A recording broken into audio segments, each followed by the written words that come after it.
Hello and welcome to the Calm Confidence Workshop. So we've got about 90 minutes, so let's get this show on the road. La, da, da. There we go. I think that's the one I'm looking for. Yes, it is.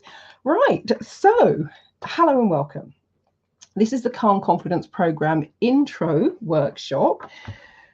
A few things that I really want to do, first of all, is say thank you so much for joining me, whether you were able to make it live or you're watching this as a replay recording. Very much appreciated. Welcome on board. And yeah, what I want to cover during this particular webinar, several things. We're looking at, and the basic premise, you can probably tell from the name, Calm Confidence. It's about how you can feel more calm, things you can do to boost your confidence, what can you do to gain greater clarity on some of the things that might be going on. So one of the things we're going to look at in the first part of this series today is genealogy, for example. We'll also look at the link between mood and some of those external factors, so things like the environment, media, etc.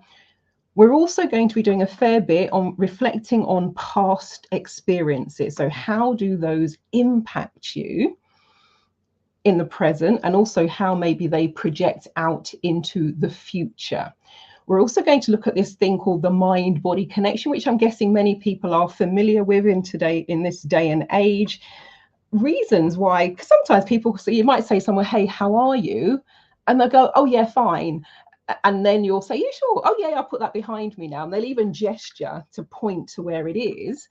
But it's a bit like the Jack in the Box sometimes. Putting things behind you isn't necessarily, it's behind you. It's like the pantomime, isn't necessarily the best way to go. And that can sometimes do more harm than good. And we've got some live attendee bonuses as well. So for those of you who are not watching as a replay, but you are here live, there'll be a few additional things that you'll have access to as well. Of course, I want your feedback, which is why this one is free, so I can sort of spread it far and wide. So I want your feedback, first of all, the impact of the exercises as we do them. You might sort of go, meh, or actually that was really good. It got me thinking, it stimulated some additional ideas, it brought X, Y, Z to mind. So really be noticing as we go through. Also the timing, because we've got the self-reflection exercises. We've also got several journaling exercises. So that's an example of the workbook on the screen with the blank spaces. So I'm guesstimating how much time I think people require for those particular exercises. And I could be wrong. So I'll be relying on feedback in terms of, was that the right amount of time? Or I might be saying, look, put in the chat or the Q&A, let me know, are you done? How much more time do you think you need? Just so I can get a sense when I run this as the fuller workshop, how much time I want to leave for each of those exercises. I also want to get a sense of the flow and the order of the material. So as I'm teaching this today, in my head, I'm going, do I think that's the right place for that? Could that maybe come earlier? Should that be later? So that's kind of the calculation I'm making in my own head. And also, I would like your feedback, even if you're not here live, as I know many people couldn't make it in terms of schedule, timing, etc. So even if you're watching this as the replay recording, let me have your feedback. Email is on the screen, Marilyn, MARILYN at trance, TRANCE, transformationstm.com. So Marilyn at transformationstm.com. Let me have your feedback. If you happen to be watching this elsewhere, if I put it on YouTube, etc., let me know. One of the things we're going to talk about today, because it is going in those stages and we're doing one of the beginnings of that first stage, is looking at the impact of the past. So when I say the word genealogy, people might think of it in terms of ancestry. So think of it in terms of your family tree, your genealogical line, your ancestral line. So parents, siblings, aunts, uncles, cousins, once removed, all of that sort of stuff. So that when we get to that exercise and I say the word genealogy, you have a sense, an idea of what it is I'm referring to and what I'm talking about here. For those of you who've worked with me before, if we've done the timeline therapy piece where we go back into the past, we're often looking at not just immediate past, ancestral genealogy, we might even be delving into past lives and that sort of thing. So when I talk about past genealogy, just to kind of do a little bit of a pre-frame on that. So what you'll need, I suggest, for today, if you're old school, you might want to have pen and paper handy. If you prefer a bit of typing, then you might be using your tablet. So pen and paper so that you can actually do the exercises as part of the workshop. And again, I suggest that for those of you who are watching the replay, when we stop to do an exercise, do the exercise as well. And also, as per usual, cheers, I recommend a good supply of water. Because it is a fantastic idea to keep yourself well hydrated as we do these, put that there, as we do these particular processes. So hydration is absolutely key. So if you're on the replay and you don't have any water, hit pause, go and grab yourself some water and make sure you've got that to hand. Have a nice good supply. Actually, this is probably one of those, for those of you, actually looks very similar. Just thought of something. I'm going to hold. So this is the mandala on my water bottle, and these are the holographic stickers that I've been charging up for people who are doing the quantum entanglement remote experiment. They actually look very similar. But I just like to say this was one of my early iterations of playing with energizing water with the mandala that is built into the, but it's sitting on the holographic sticker. So when I looked at it, I thought, oh, that's similar. Anyway, I digress. Hopefully that's given me enough time to go and get some water. Now, in terms of benchmarking, let us begin with the first exercise. Going to do some benchmarking, going to do some rating. So just take a moment to tune in to how you are feeling right now in this moment. And you're going to rate yourself on a scale of 1 to 10. Well, 1 equals low, not good. 10 equals high, and there's a lot of it going on.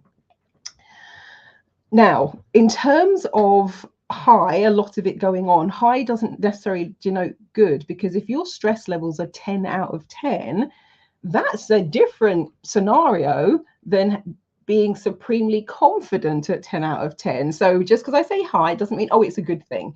So if it's low, it's a 1. If it's 10, there's a lot of it going on. Think of it that way.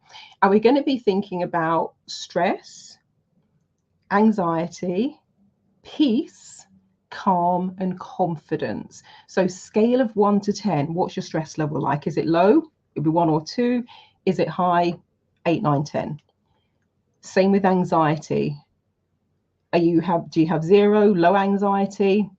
And also thinking about this now moment, and you can even have a second column and go, well, I might be fine right now because I'm here on this webinar, but what is it like for you generally speaking? Would you say that generally speaking, there's a lot of anxiety in your life, there's a lot of stress in your life, for example, so you might have a second rating for now and for overall. Then in terms of peace, what's your level of peace? Is it like there is no peace in my life at the moment at all? Or if you're like, yeah, I'm a 10, I'm really peaceful. Calm, what's your level of calm? Would you say that, no, I'm always on edge, so, or would you say, actually, no, my levels of calm are good, thanks very much? And then in terms of confidence, would you say your confidence is low and it's around the, let's say less than 4? Or would you say your confidence is high and it's pushing up to the 10? So do that part of the exercise first. And here's where I get my little stopwatch.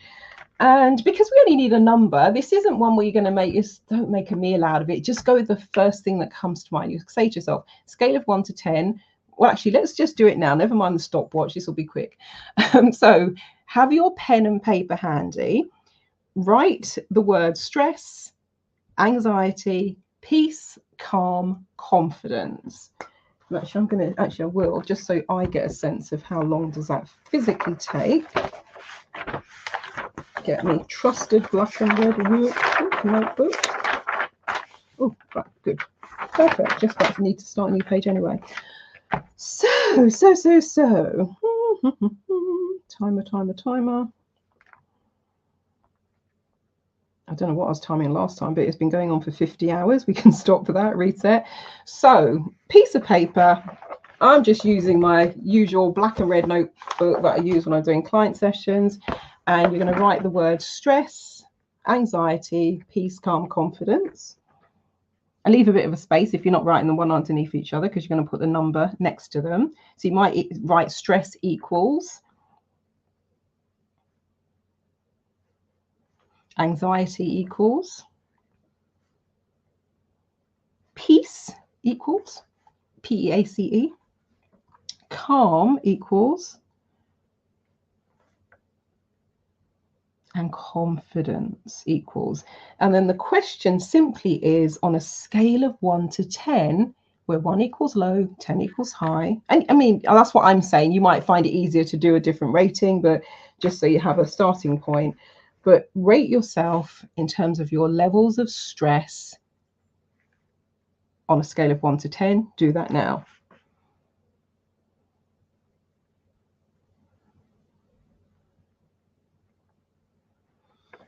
And then what's your level of anxiety on a scale of 1 to 10? What is your current level of anxiety?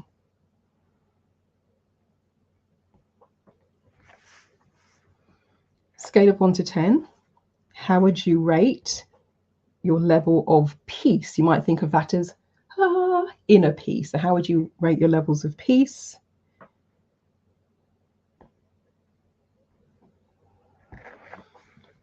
What about calm? How will you rate your levels of calm?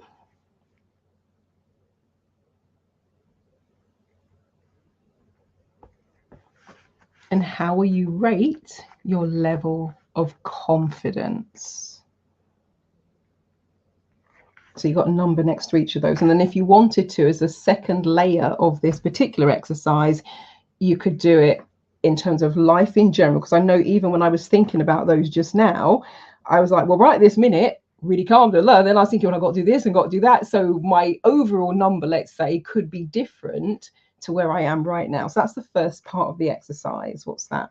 I'm going to write that down. So, alrighty, cool. Next part of the exercise is what word or words, and just, you know, if you're going to choose a couple of words, you might just want 3 or 4, half a dozen. We don't need, you know, war and peace. What word would you use to describe your current situation or your current emotional state? What word or words would you use? Again, go with what comes to mind, write something down.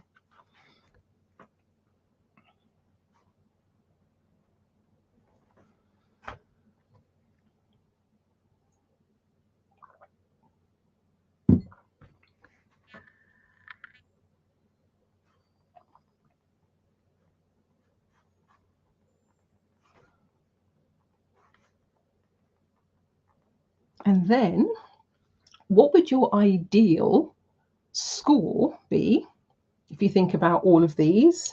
So again, stress, anxiety, peace, calm.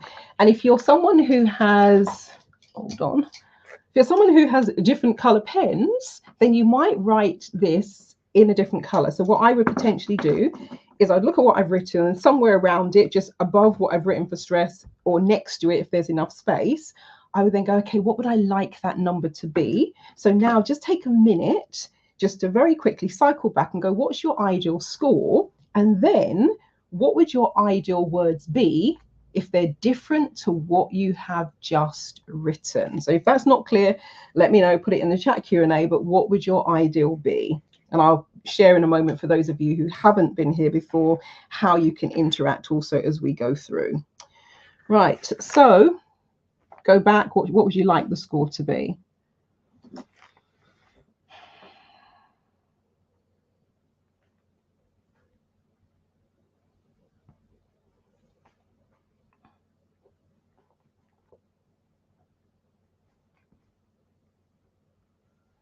And everything doesn't have to be a 10 out of 10, because as humans, there is often room for improvement. So 10 isn't the ultimate, doesn't have to be. So do the numbers and then look at the words you've written and go, is that what I want them to be? If not, what's the ideal?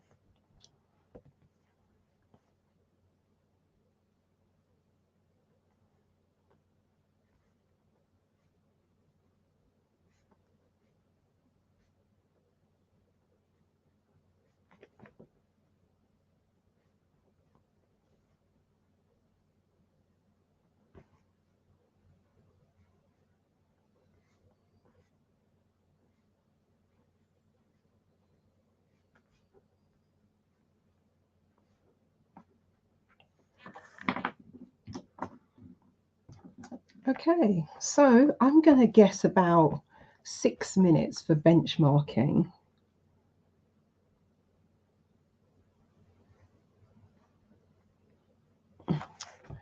Alrighty, and of course you can come back. Oh, hang on, let me pause my stopwatch. Stop. I'll leave that. So it's 5:48. So what you can do, of course, you can come back. You can do these in a bit more detail, but this one is actually designed to be quick, because the more you overthink it and drill down into the detail, you can run yourself around in circles. So that's the benchmarking and rating. Now, what we're going to be doing today in this particular intro workshop is using the Calm Confidence Workbook, and we'll be going through that and going through the exercises. So what I'll do as we do that, I'll probably take myself off screen so you've got full screen of the page of the workbook that we're currently on.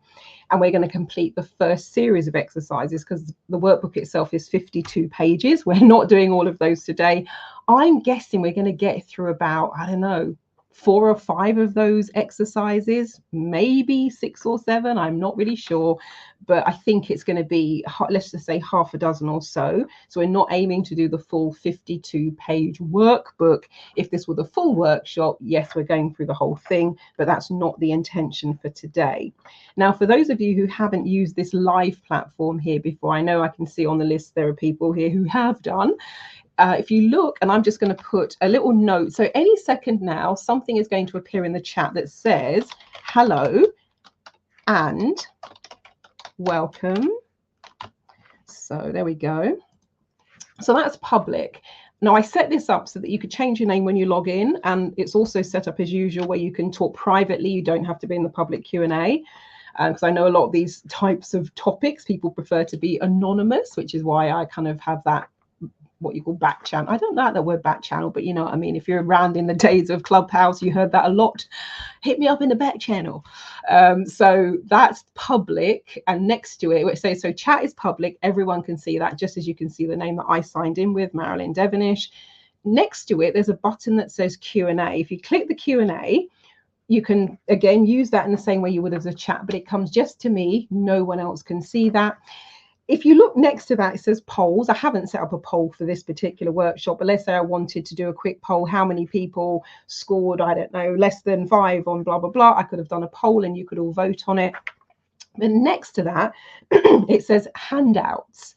And handouts is the one that we're going to be using today. For those of you here live, it doesn't work, of course, if you're on the replay, don't think. So for those who are here live, in a few moments, your little handout light will come on, and it's normally a red dot, because I'm going to put the intro handout in there so that you have it to hand if you wanted to look at that rather than look at the screen. It's probably going to be to look at the screen, but it might be that you want to, if it downloads to wherever you're sitting, you might want to open that instead. So the mini handout is one of the bonuses for those of you who are here live. And what you're going to get is the first 17 pages, even though I don't think we're going to get, I'm not intending to get through all of those, but you just have them as a couple of extra things you can do before we close, after we close. So you're going to get the, excuse me, the first 17 pages of the 52-page Calm Confidence Workbook. Now, it usually, well, it's going to be slightly different. When Chrome had an update a few months ago, things used to download to the bottom of my desktop. So I'm doing downloads. I'm like, where's the download? Where's the download? And what I didn't notice, there was a little arrow in the top right, little blue arrow, downward facing arrow, and things downloaded to there. So for some of you, it might download to your URL bar. For some of you, it might download to the bottom of your screen. And let me add a handout. Browse the files. I did it this way because, let's see, here we go. That's better because there's loads of things in the list. So upload now, and as if by magic, right, so any second now you should see it appear somewhere. Now sometimes it depends on your device. It might be you can see it on your screen. It could be that you see the little, you just go to the handout section, you should be able to see it there. And then there'll be a button that should say downloads. If you cannot see the handout, let me know, but it should now be there. So I've just clicked share. So somewhere it should be there. And it's just a backup because I'm going to put everything on the screen so that you can see it. But if you can't see the handout, let me know, but it should be there now. So that's that. One of the things I say on pretty much all of my workshops is think not that all wisdom is in your school. This is a saying that I learned when I went out to study Huna out in Hawaii. This was Uncle George who said that. And what that means is you might think that what you're doing is wonderful, fabulous, amazing, and it probably is. And that doesn't mean to say it's the be all and end all. It's not the only way to achieve that. So what we're talking about here, the things in the workbook, they're not the only ways you can do these things. They're just some interesting alternative things that you can think about, different ways to approach it, but that does not have to be the be all and end all. So let us get started. So I'm going to swap my screen out, and Calm Confidence Workbook should appear any second now. If it's, yay, cooking with gas. Right, so this is what the workbook will look like when you first download it. Calm Confidence with Marilyn Devonish. So, and actually I'm going to take myself off the screen. So that should give us a bigger view of the workbook itself. The first page is about understanding nervousness and anxiety and making a bit of a distinction between those two. Just think of something, let's say you were, something I talk about a lot is public speaking, presentation skills. So it could be you get butterflies in your stomach when it's an important event, or you find yourself worrying about future challenges. Now, the weird thing about the butterflies in the stomach is it can feel similar to what you would be experiencing if you're worrying about something. Now, one of the things I would definitely say is when the worry and the anxiety is full on, it's often like an awful feeling at the pit of your stomach. It's gone way beyond them. There are butterflies, and it's just all out panic and chaos. So, but making the distinction between the two. Are you excited because you're like, okay, let's get started, let's do this? Or is it that it's worry and anxiety? Because they often present similarly. It's very common to have those things going on in your life. And it's really, the trick is to notice, when is it natural to feel? Now, people often say, yeah, I'm always scared before I go on stage. I have to be honest, I'm not. I'm just really excited because I love public speaking, but I know what it's like to be afraid of public speaking, because I was terrified of public speaking right up until the age of 32. So it was, now it's exciting. Previously, those feelings were debilitating. So where it starts to impact your daily life, your work, your relationships, your friendships, your mindset, your mood, that's where we want to pay more attention. So I like the way that, you know, in terms of the description here in the kind of the way that we're phrasing it here, nervousness is like a fleeting guest. It shows up during specific situations, like speaking in public, going on a first date, and then it usually disappears, you know, after the event. Because sometimes people say, oh my gosh, yeah, I'm really nervous before I start speaking in public. And then as soon as they get started, all of that disappears, and they're just they're in flow, if we want to put it in photo reading terms. So you can imagine it as a quick temporary reaction to whatever's going on. Anxiety, on the other hand, is more like an unwelcome tenant that overstays their welcome. It's persistent. It's like having the black cloud or the sword of Damocles above your head. And it sometimes goes beyond everyday situations. It doesn't necessarily need a trigger to say, hey, I'm just about to stand up and do a presentation. It can just be one of those things. And the weird thing is, and one of the reasons we'll talk about the past today, is it can be triggered in the present by something that reminds you of the past. So in NLP, neuro-linguistic programming terms, we call that an anchor. And that little spark, something, okay, in daily life, you might say something or someone presses your buttons, and pressing those buttons activates stuff that's going on. And just remembering also, it's perfectly normal to have some feelings of nervousness, anxiety from time to time. It's when they get excessive, when they get out of hand, when it starts to interfere with your daily life, your levels of performance, let's say how it impacts your work, your job, your career, friendships, relationships, all of those things. If you find yourself, let's say things are going round in your head, you're not sleeping at night, this is where it now starts to go, okay, Houston, we have a problem because it's affecting your well-being. Now, of course, the good news is that it can, and it, you know, the workbook says managed, and I'm going to change some of the wording. One of the things as I'm going through them, like, am I happy with the way I've said it? And I'm seeing that word now. I'm not. I'm just going to write that down. Managed. For me, I'm like, do we want to just manage this thing, or do we actually want to resolve it so you can just get on with your life? So, but you know, it can be managed, and by getting a sense of the feelings. Where do they stem from? What are those trigger points? What are the emotions actually trying to get for you or allow you to do? Because for me, the fear of public speaking, one of the things it was getting for me and allowing me to do is allegedly keeping me safe so that I didn't make a fool of myself speaking in public.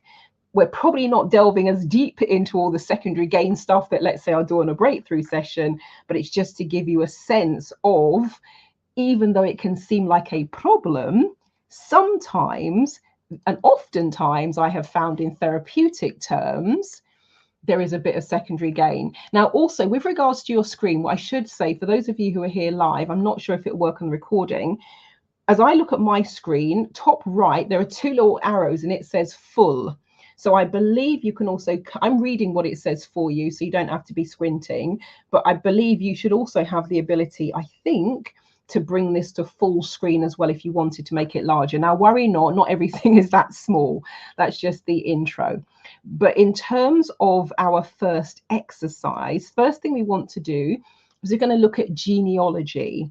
And this is up on the screen, not so you can read it, but so that you know which page of the workbook we're on. So in terms of the PDF, this is page number 3. So we've got genealogy. And in this section, we're looking at the role that your environment, past experiences, genealogical line connections can have on your experiences. So this time around, we're going to start with having some reflection time and a bit of writing on your family history, and consider the places that anxiety, worry, things that you might say related to mental health and not in the best of ways, because you can have positive mental health and negative mental health and everything in between. But you're just thinking about, which of these things do I think are prevalent? Which of these things do I think are related? So first question, this is where you may want to have your pen and paper, because of course this workbook at the moment is online, in case you haven't printed it out, and I'm sure you haven't because I've only just sent it to you a few minutes ago.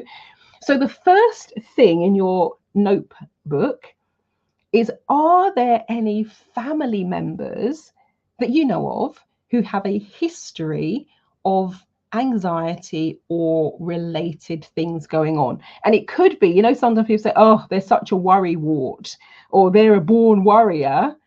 That's the sort of thing I'm talking about as well. I don't mean, oh my God, they've had a diagnosis and the XYZ. I'm just talking about, think about the things that have been said, or your perception of someone. Oh gosh, they'd worry about it. Oh, they'd make a mountain out of a molehill. Think about all of these little things that get said normally in general conversation, but actually they speak volumes in terms of mindset, approach, the worry, the anxiety, the patterns.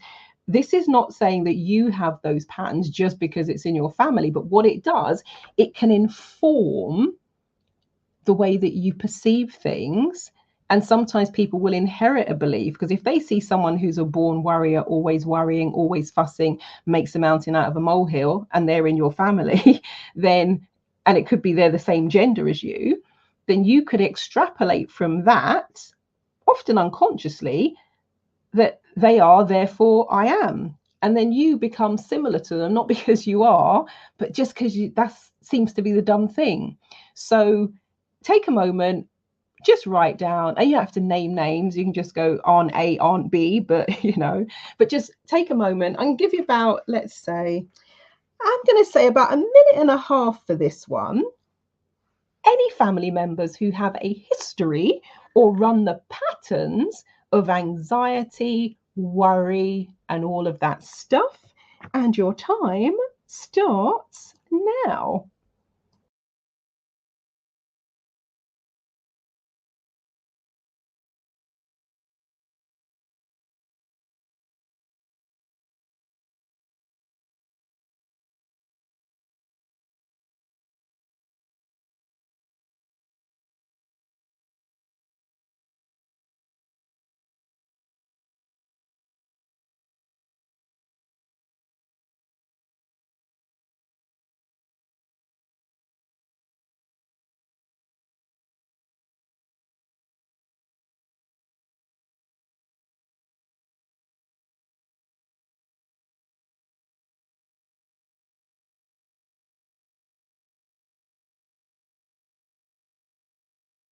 And great question from the person who said, does it have to be family or can it also be friends because they spent a lot of time when they were growing up around friends versus family? So yes, absolutely.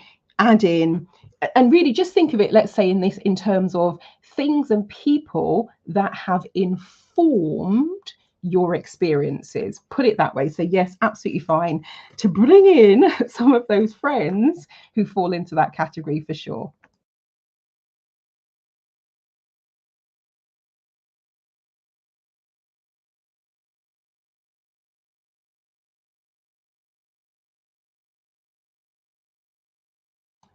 The next segment of this, if you've kind of named some names or done some nicknames and coding, the next question is, how have these family or friends experiences influenced your perception of anxiety? So how has that influenced your perception of anxiety? So for example, if you had a family member who was always worrying, as I was doing this exercise and just kind of thinking about it and writing a few things down, I thought about someone who would, we always used to say, Jesus, they go looking for trouble. And there's a song by, I mean, I was thinking about Elvis Presley yesterday being the 16th of, of August, in the time I'm recording this live.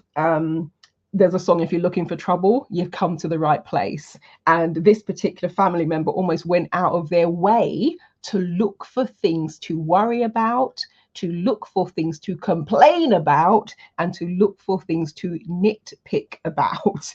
So if I were then thinking about them in the context of this, in terms of how has that influenced my perception, that could potentially go, well, gosh, the world is a worrying place. The world is full of anxiety and is anxiety ridden, and therefore, oh my gosh, I now have to be very worried about this and that. And I might then start seeing all of those things or looking for those things if they're not blatantly obvious. So just think about all of the things. How have these family experiences influenced your perception? And it might be that because you saw a lot of people around you, you might then think, well, everybody's like this. And I know sometimes people go to, let's say, university, and it's the first time they've mixed outside of their family circle or the friendship circle that they're in. And suddenly they realize that everyone isn't like them. And sometimes that's a good revelation, sometimes it's not, but it's that sort of thing. So just think about, how have these family experience, how have they influenced your perception of reality? So another minute or so to do that.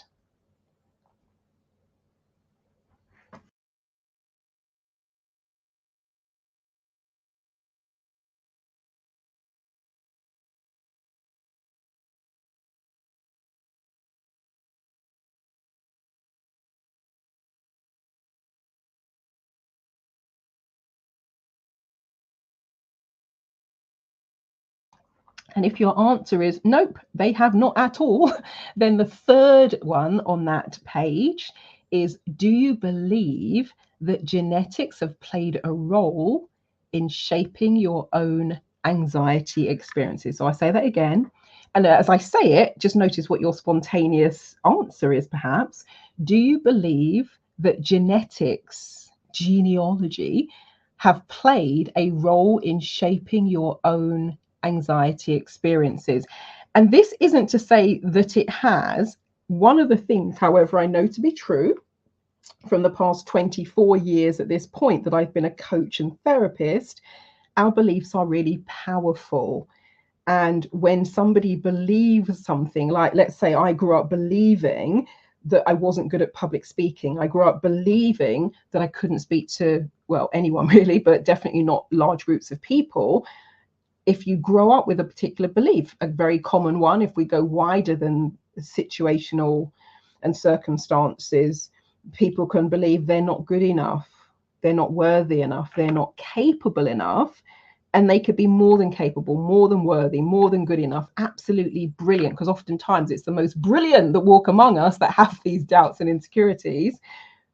But if they believe that they are not and that they cannot, then most likely they oftentimes will not do. And if they do, they really have to push through, and it's a struggle. So your beliefs are really powerful. So also consider, do you believe that genetics have played a role in shaping your own anxiety experiences? And if it's anything less than less than a no, then there's something, because it's either going to be yes or no. But if you don't very quickly go no, then there's going to be something maybe that's percolating there, and you might want to write down what that percolation point might be. So I'll give you a minute to consider that one as well.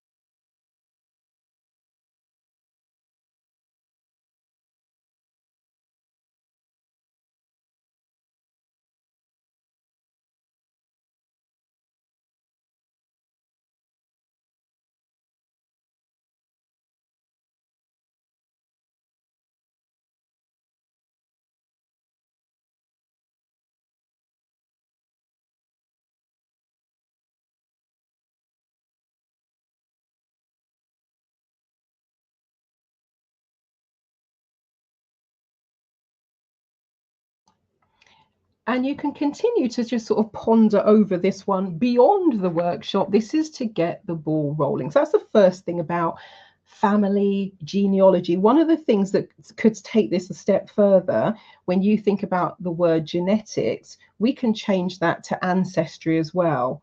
Because if there is something in your ancestral line, one of the things I found, let's say I'm doing timeline therapy, I have found over and over and over again over the last 2+ decades that things that happen in people's ancestral line and genealogical line, even though they weren't physically there, they can be affected by them. And sometimes they can be affected by them physically, and sometimes it's that mental I guess, just think of it, mental enslavement. It's almost like you've got metaphorical chains, but they are not real, but they are real in the way that they present themselves. So think about it in those terms as well, as we look at the kind of genealogy side of things. And one of the, I'm just going to look it up actually. I'm just, before I say it, because I don't want to say anything that isn't right. So I'm just looking this up because I remember hearing about it, and I'm pretty sure it was one of the survivors who told me about it. Let's see if it throws anything up, and then I will reveal to you what I am looking up.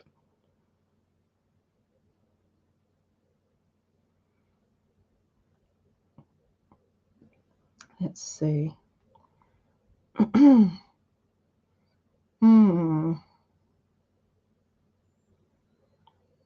So yeah, so one of the things I'm looking up is, hold on, let me just switch that on for a minute. So one of the things I'm looking up is because I remember being told that I've got holograms on the grain, that Holocaust survivors were actually offered therapy, and not just the Holocaust survivors, but their offspring. And I believe it went 2 levels deep. So you've got the survivor, let's say you've got their children, and then you've got their grandchildren, because they recognize the impact that this whole thing could have. Now, even, and I'm looking online, and I can see some things, you know, how do Holocaust survivors cope with extreme trauma? Israel appears to have definitely done things with regards to post-traumatic stress, etc. So I'm going to look into this one more deeply because I'm really fascinated by the subject. But I just remember, and I remember went to a talk with Eva Schloss. You may not have heard of Eva, but she was the stepsister of Anne Frank. Many people have heard of the Diary of Anne Frank. And Eva, of course, survived, and had really interesting conversations with her about ancestry, genealogy, and all the rest of it.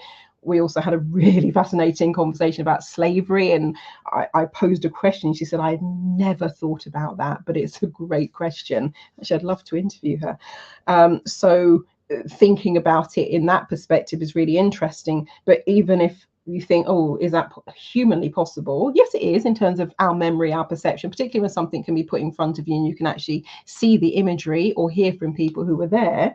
But there were very interesting studies done in labs, and they would, you know, let's say the lab rats, they would set up a little circuit, for example, and administer a shock or a smell or like spray water or something like that.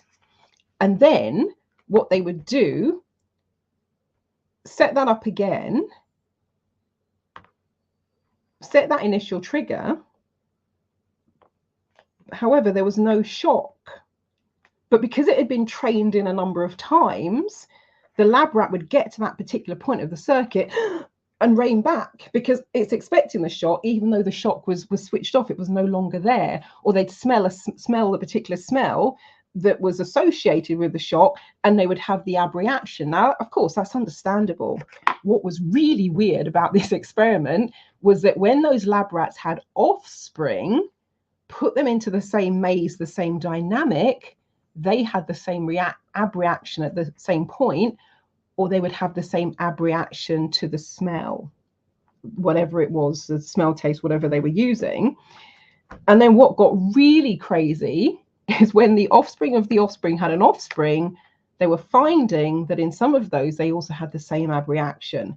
So I remember reading about that study. My God, it would have been a good 10 plus years ago. And I'm like, oh my goodness, that explains why timeline therapy is such a powerful process for freeing people up from old patterns. So this one is a really important pivotal piece in getting a sense of appreciation of where some of our little foibles come from, and inform the way that we are. So that's that first piece. Now the next thing we go into is, actually, let me do that again so you get a bit of a larger screen, but again, play with the thing if you haven't already done it to enlarge your screen as well, but I will read what's on the screen. The next one, we're looking at the environment, and just consider how the environment you have been exposed to throughout your life, can you identify any past or current environments that may have contributed to your anxiety, to your levels of worry, to your levels of stress? So just consider. Now, don't get too het up on this one, because I've just already seen a question pop in saying which environment. Don't let that get in your way.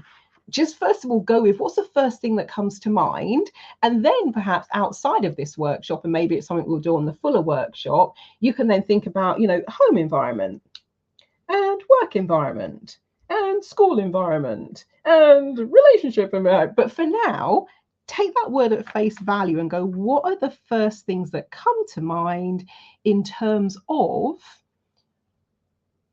past environments or current environments that have contributed to your anxiety? And one of the things I would say about this one, it's interesting, I was having a conversation the other day with a journalist, and actually this piece might be coming out in a few months' time. When it is, I'll send it out to those on my e-newsletter. But they were talking about whether you've had a past life regression experience that has influenced you in the present. So I was sharing with them a particular experience years ago where there was somebody who was a corporate bully, and it really affected me in ways that was like, this is really weird. What the hell is going on here? I know I can deal with somebody in a stuffed shirt. This is madness. but I was kind of finding myself worrying about it, starting to slightly adjust my behavior. You know, you have that little bit walking on eggshells. I'm like, nah, there's something going on here. So I took myself through a timeline therapy process and went back to a particular time where I was like a street urchin. Now, whether or not I really was, I've got no idea. That's kind of irrelevant to the conversation.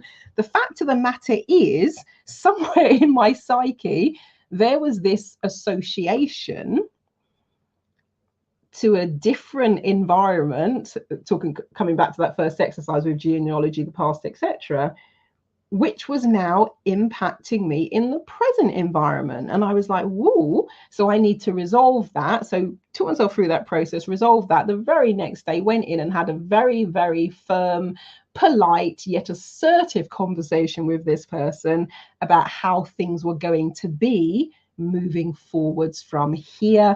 And I never heard another word about it. They were nice as pie from that. And I know, because of conversations I had both previously and subsequently, they were a tyrant, absolute bully, driven some people to tears. And, you know, going home worrying, it's affecting the people's relationships and all of that. But that environment, that's, you could call that like a toxic work environment, for example. So if you're in a toxic work environment, it could be that then gives you a sense of anxiety, because you can get anchored into. I had a friend who the boss would just say, oh, can I have a word with you?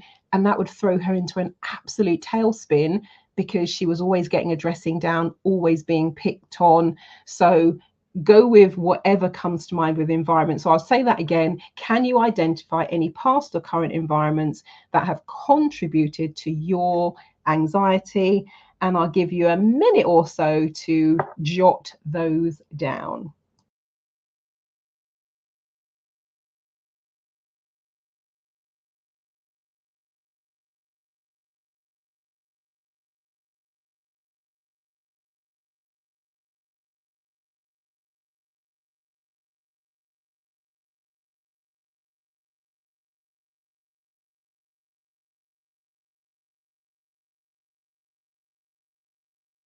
And also, if you grew up in a home environment, let's say, where, you know, don't speak until you're spoken to, which, you know, in polite society, that can be great. Or if you grew up in an environment where you were never, you know, always getting told off, nothing you did was ever good enough. If you got a B, why didn't you get an A? If you got an A, why didn't you get an A star? You know, that sort of thing. That can contribute to your levels of anxiety, and people can carry that into adulthood. And the overachievers, for example, or the flip side of that, the procrastination, because if you don't do something, you're not going to be judged on it.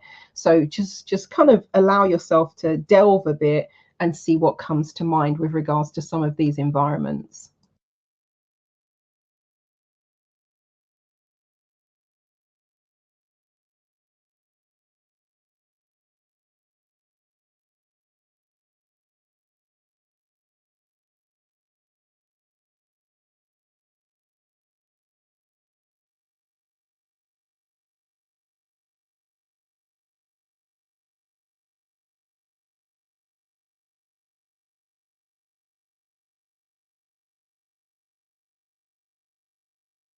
I'm just going to do something. I don't think you can see. I'm just going to press the full button.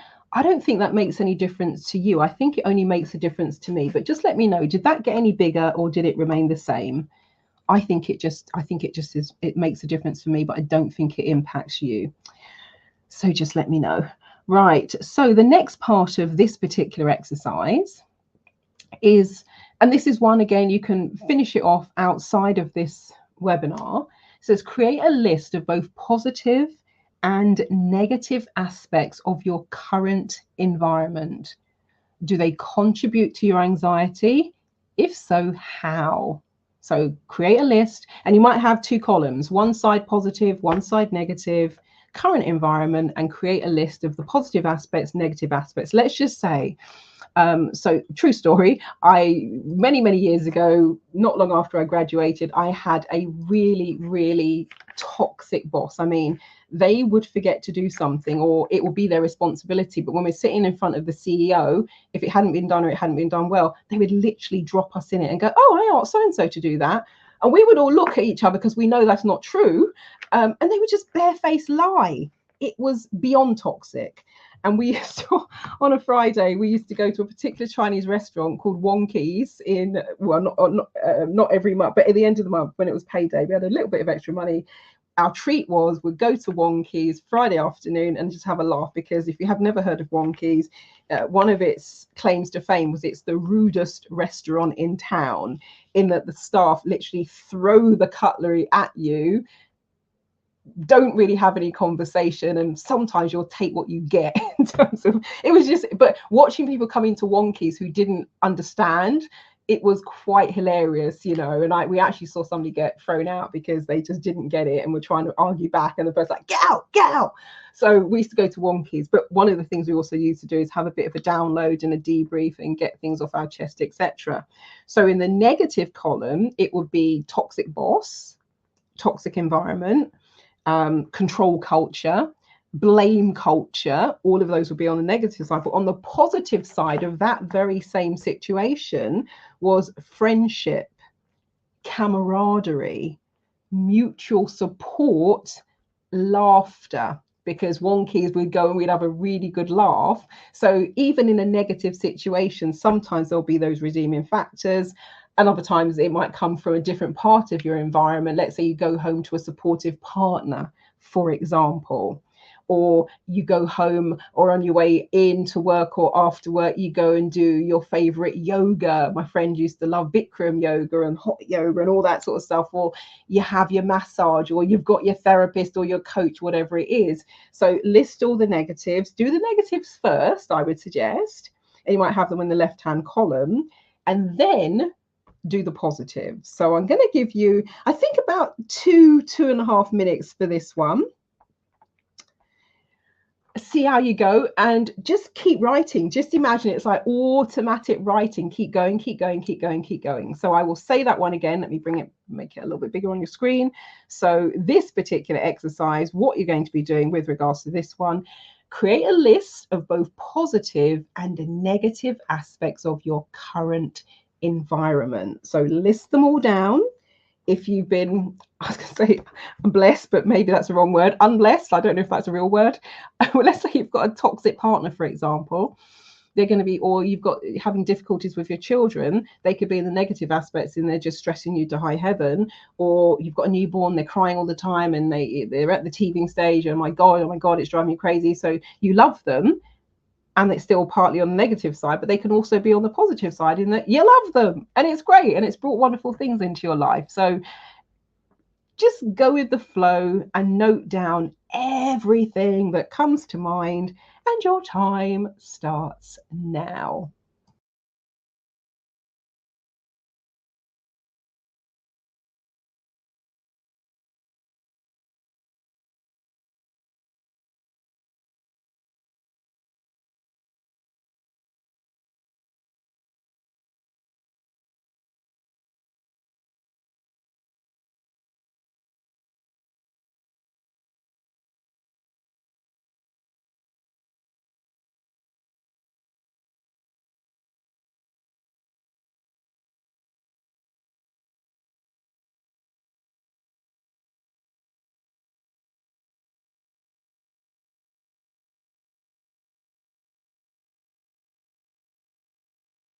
I put a reminder in the chat, and for the person who was asking which environment, my suggestion is mix it up, because you might be having a toxic time at work, but you go home, you've got a fabulous home life. So they don't have to be related. Just think of it like the wheel of life and bring in all of the different aspects.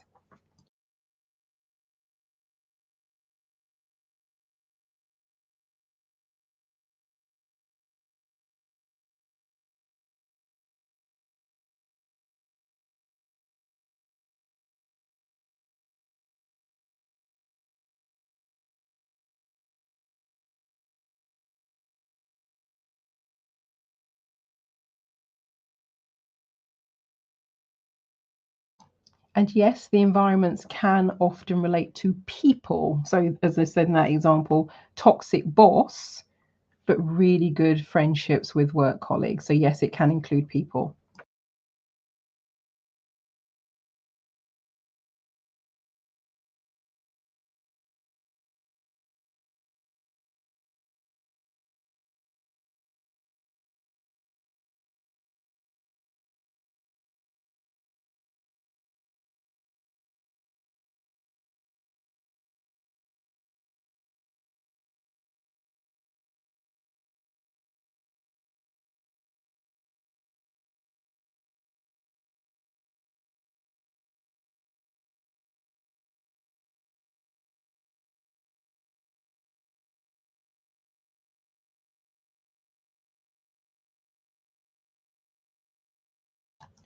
And if you hit an impasse with this one, in terms of you hit a blank, you can just simply say, what else?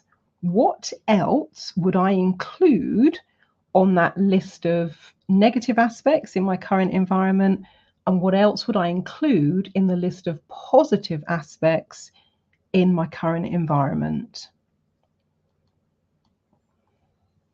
Just so ask yourself, what else? And then see what that throws up.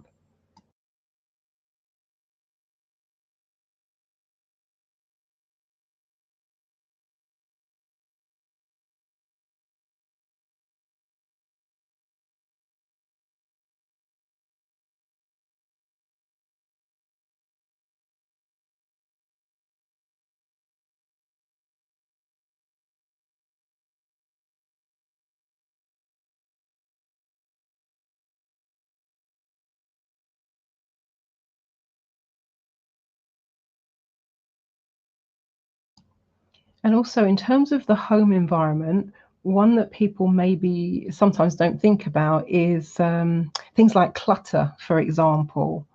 That can be one.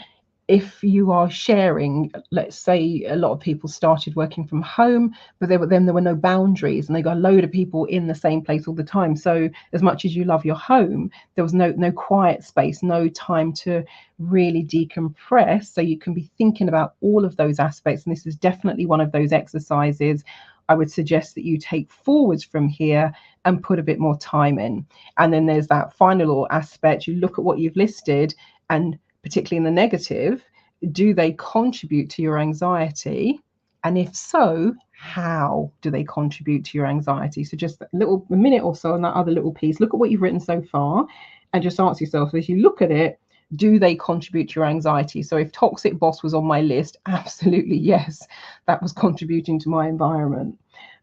If, let's say, it was the culture was, it really had a real toxic culture, a blame culture, so that contributed to daily anxiety in terms of, oh my god, I hope this works, I hope this is successful, I hope it's all right, la, la, la, because you knew that if it wasn't, the blame would be coming your way, even if it was something that was out of your control. So now just very quickly cycle back and look at which of those things in some way, shape or form contribute to your anxiety.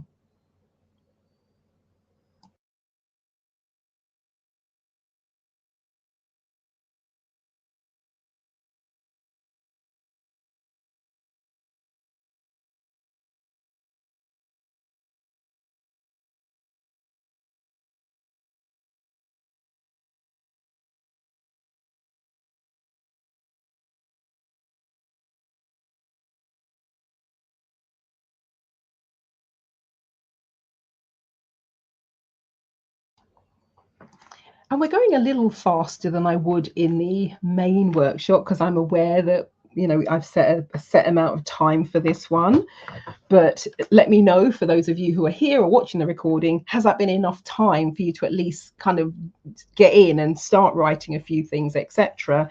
And I'm laughing now because even though it might be, oh, it's a bit quick, when I'm doing, let's say, during a breakthrough session, we're going at 10 million miles per hour in some aspects. We're cycling back and, coming at things from different aspects, because the longer you leave people to think about something, they just start drilling a hole and going round in circles. But when you're doing that, what's next, what's next, really effective. But, we'll go a little bit faster than we would normally just to make sure we get through at least 3 or 4 of these particular exercises. So this particular one is reflecting on past experiences from a traumatic point of view. So you just kind of, and asking yourself also, in terms of this, everything we're doing, particularly if you were taking yourself through this as self-study, everything we're doing, we want to do it in a way that's right and healthy and ecological and for your greatest and highest good. So we're just thinking about this from a interesting observational point of view. You're not diving down deep into old past traumas. You're just going, oh, actually, yeah, I can think of a few things in my past that are unresolved, or challenging experiences, which I still think about and remember and anchor into, that it might be, they might be contributing to anxiety. So the first part of this particular exercise on reflecting on past experiences, number one, are there any unresolved past traumas or challenging experiences that contribute to your anxiety.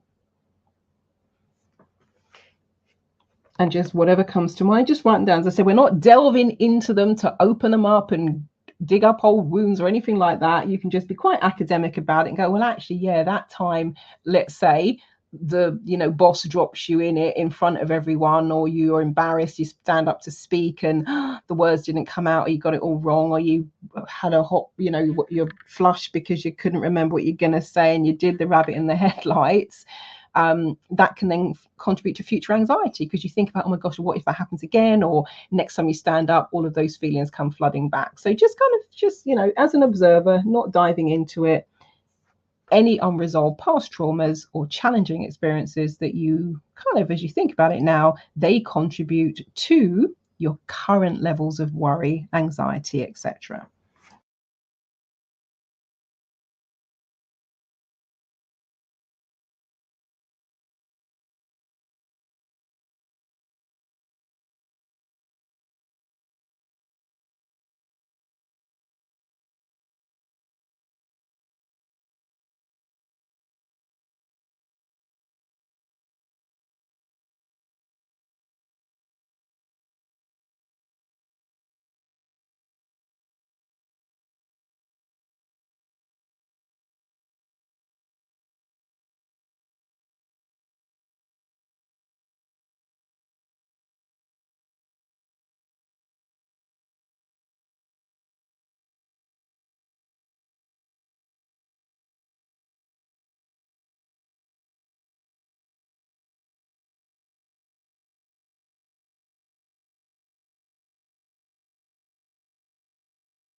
The next part of this particular aspect is, have these experiences shaped your perception of the world and your ability to cope with anxiety? So have these experiences shaped your perception of the world and your ability to cope with anxiety? Because oftentimes what can happen is one thing happens and therefore it becomes almost like a gestalt, a chain of events. And you think, well, if it's happened once, it could happen again and happen again and happen again and happen again. Or you find yourself in a similar situation. Let's say this was very common with relationships. For the first 9 years that I was in therapeutic practice, I was a relationship coach, because I'd come into this line of work after my then partner had an affair and I'd contemplated suicide and all of that sort of stuff. When I realized you could resolve it with a one-day breakthrough session, I'm like, man, I want to help other people get over heartbreak, etc. One of the things that was very common is people would be in a new relationship, their current partner, potentially fantastic. However, they had a particular trait, like something they would say or a gesture they would make, or even the aftershave or perfume they wore, and that would trigger off a trauma response in the person. And then all of the trauma that they went through in the past relationship would come flooding in, and then it gets projected onto the new partner, who's like, whoa, whoa, whoa, whoa, what's going on here? I called it like the emotional baggage dumper truck. Like it just comes and whoosh, dumps all the old stuff. So that's the sort of thing that I'm talking about here. So I'll say that again in terms of that particular question. Think about some of those past experiences. How have those experiences shaped your perception of the world and your ability to cope with anxiety? Because if, let's say, something happened and you didn't cope particularly well, you could then extrapolate from that you will never cope well again in the future, which we know isn't true. But just have a little think about that one in terms of how they shape what you believe your ability to cope with worry, anxiety, etc.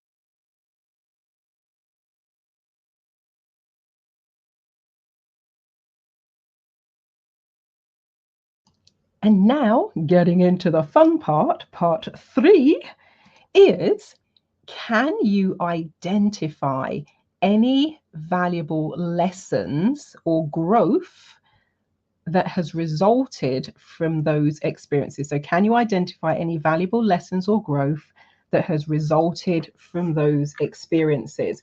And what I mean by that one, I call it the silver linings, where, oh gosh, I can now hear David Essex in my head singing "Hold Me Close." Every cloud's got a silver lining. For those who don't know, I've got a jukebox in my head.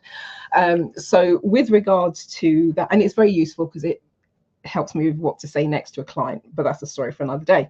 So the silver linings, oftentimes they're not apparent in the moment you're going through something. So for somebody to come up to you when you're in the midst of it and go, well, you know, every cloud's got a silver lining, you might want to punch their lights out because you're not there yet. You haven't had the experience. So you just want to shake them and go, you've got no idea what's going on here.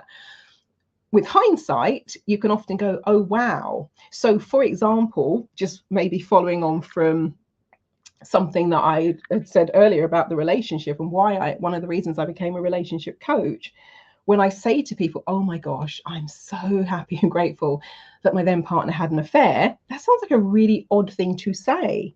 However, the silver lining was pushing me into a place where I hit rock bottom. And that's where I was down there and I think the only way out is taking my own life. But then I was like, well, hold on a minute, is there maybe another possibility? So while I'm down there, I at least entertained some possibilities because I was desperate. Had I been in my usual trussed up space where everything was tightly bound together, not because I had myself sorted, but because I was just holding it together, it was like armor. Had I been in that place when presented with the opportunity to dive in and study NLP, hypnosis, timeline therapy, Huna, and all that sort of stuff, I wouldn't even have looked at it. I would have poo-pooed it and gone, what a load of nonsense. However, because I was so darn desperate, I'm like, well, it's not going to hurt. It can't get any worse than this, can it? What's the worst that can happen? I leave the planet with a little bit more esoteric, weird knowledge, as I would have called it back then. So the silver lining for me is that it opened me up to possibilities and put me in a place and a space where I was just a little bit open. The door was cracked open in terms of going, all right, then I'll give it a look. I'll give it a go. Well, in my mindset, I'm like, I'm going to do what you're telling me to do, not because I think I believe it, but because I paid for the course. It was several £1,000s. So I was like, I'm going to jump in and do all these exercises so that when I go to get my refund, I can prove to you that this is all rubbish and it doesn't work because I did every single exercise like you told me to. Now, of course, the rest, as they say, is history. And that is why we are gathered here today, because if I hadn't done that course, we wouldn't be having this conversation. But that was one of the big silver linings of being in that situation. Partner had an affair. I hit rock bottom, could no longer trust myself. What an idiot was I? All of those old limiting beliefs that I'd had since childhood came to the surface. And just to be clear, probably nothing to do with my partner about me contemplating suicide. That was just the catalyst event that kickstarted everything, blew the lid off the Jack in the Box, and everything, you know, earlier on when I said in that bullet point, the pushing the emotions down and they're behind me and putting them to one side, where I said people point to where they are. They were just in there festering, growing, infecting the whole system. And eventually that started seeping out in terms of my attitude, the way I was with people. And so that whole thing, as my NLP trainer, David, you say, blew the doors off the place. And so that's a big silver lining for me. So if you're struggling, going, well, how can anything negative be a silver lining? That's the sort of thing I'm talking about. So I'll make that hopefully screen a bit bigger again. So just to recap the exercise that you're doing, can you identify any valuable lessons or growth that has resulted from these seemingly negative experiences? So I'll give you about 2 minutes to ponder on this one.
Okay, there's that. And also, I've just put something in the chat. So just be thinking about, particularly if you're watching this as a replay, as I said, are the examples helpful? Like, let's just get on with the exercise, feedback, and let me know that as well.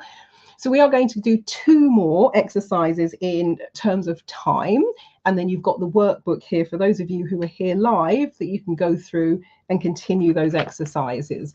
So the next one we are going to look at is the mind-body connection. Now, you can do this one of 2 ways. You can either have column 1, column 2, or you can have top, you can have bottoms, however you're going to do it. One of the things I'm going to suggest with regards to this one, let me take myself out of the frame as well. So one of the things I'm going to suggest with this one, what it says here is, this is about the mind-body connection. So it says our thoughts and emotions have a significant, or can have a significant impact on our physical sensations. Positive thoughts often correlate to feelings of relaxation and energy, while negative emotions can lead to physical discomfort, tiredness, fatigue, highlighting the powerful mind-body connection. So the exercise of this, think of a time when a strong emotion, for example, happiness, anger, joy, sadness, euphoria, guilt, exhilaration, fear, excitement. So think of a time when a strong emotion influenced your physical well-being. How did your body respond? So for this one, for this exercise, we're just going to pick one positive and one negative. And then outside of this webinar, this session, you can do the other 2. So just pick one negative emotion that you know has impacted your body. So fear, for example, people can tense up, the heart is racing, palpitations, sweaty palms, like a rabbit in the headlights. You almost get disorientated. You can't think straight. It's like your brain shuts down and everything is just like, oh my God. So fear could be one of them that you choose. And then think of the last time. Now, okay, depending on where you are in your life, some people might find it challenging to think of the last time they were happy, joyful, euphoric. So go, if you really, you might have to go back a few years depending on where you're at. But and it could be, you can go back as far as you choose to. So you might think of a time in childhood where you did something, you went somewhere, it's like, oh my God, that was amazing. I had the best day ever. But if I'm thinking at the moment of a photograph that just come to mind, the photograph does exist. It's in my mum's photo album. We had been to Kew Gardens, and it was a different photo. We were outside the flats where we used to live, and it had a grassy area, and they had planted roses. My mum was wearing like a flared kind of top and trousers.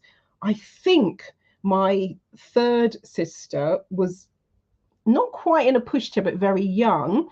And my older sister was sitting on the grass. Now, I was looking miserable as usual because I hated being in photos. But I remember that as being a really great day. And that evening, my dad had like a projector, like the old style reels of film. And we watched, I think it was Beauty and the Beast on this reel of film. When they're filming, go flip, flip, flip, flip, flip, flip, and then you have to thread it in and put the net. And we watched Beauty and the Beast on a projector on the wall. I remember that as being a fantastic day, a fantastic memory of childhood. So you can go back as far as you want to. And if there's something that's just happened, like you had it like tomorrow, for example, if you're watching this in real time, a friend of mine, Lenny, he's a DJ, so we're playing at the pub round the corner from my house. I've been to that a few times. I'll probably pop in there tomorrow. I love music. I love a good dance break. Met loads of great people. It was fantastic. So I'm like, oh my God, good music, great people. I'm in my element. So it can be something very recent, something that you delve back into the past, but one positive, one negative, and then you decide you're having a positive column, negative column, top, middle, bottom, etc. But let's see, I'm going to say about 3.5, 4 minutes to do this one, but it's probably pretty quick. But what is the emotion? And then what impact did it have on the physical body?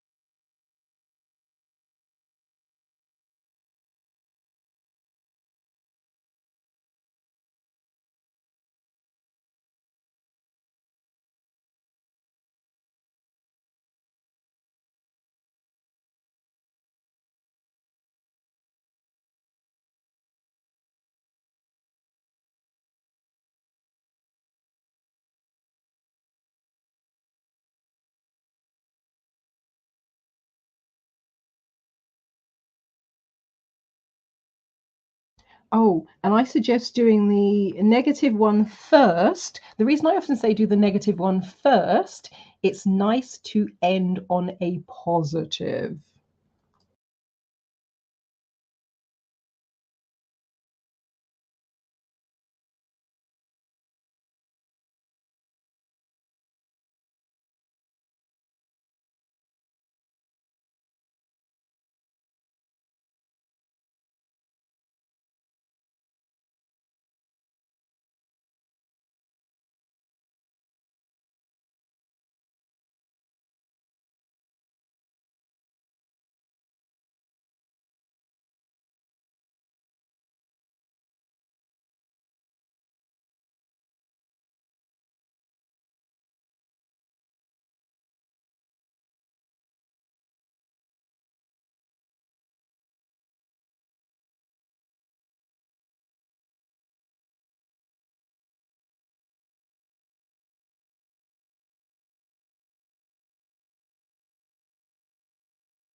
And if you haven't already done so, you can come back and add to this, but flip over now to, if you haven't started already, the positive. What was the positive emotion, and what response? How does your body respond to the positive?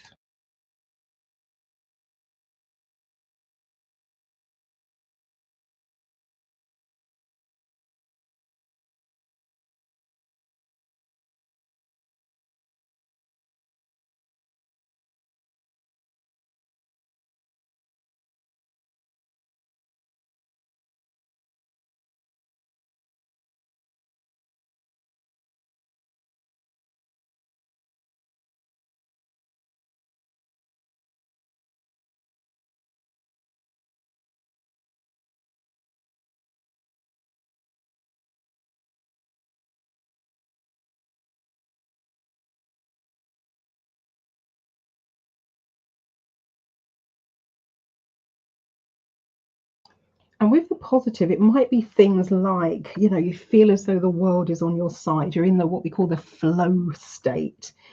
You feel good, you feel excited, you feel positive, you feel confident, your body is relaxed, your stance is strong, you're powerful, you're grounded. So just think of all of the things that come to the fore when you're in that place and that space where you're resilient, you're resourceful. I've just heard Bob Marley, everything's going to be all right. So really get into the place and the space where those wonderful positive emotions abound, and really notice, how do you feel them in your body? For those of you who know about archetypes, for example, it might be you're in your warrior archetype or the magician archetype or whatever it might be, because all of the well, as I found when I take people through that, all of the archetypes have a slightly different position, stance, physiology, different places oftentimes where they show up in the body. So really pay attention to whether these positive things show up in your body.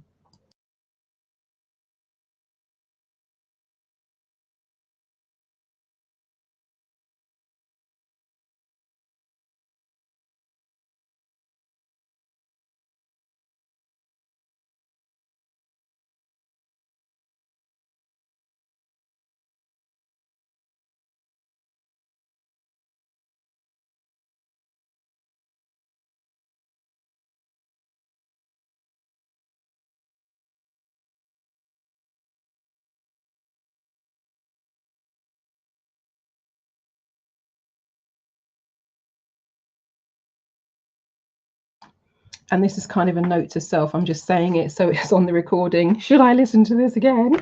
I'm thinking are really good, because if with the fuller program, there are going to be an audio app. There's you can just kind of do the full workshop. There's a VIP bit as well. And I'm thinking for the audio app, which already exists, an anchoring audio I think will be really brilliant for that, where you anchor yourself into a positive state and you listen to that as a recording, it's one that can change your physiology just by listening to it. So I think that will be, let me write to do MD, create, because I think that will be absolutely marvelous.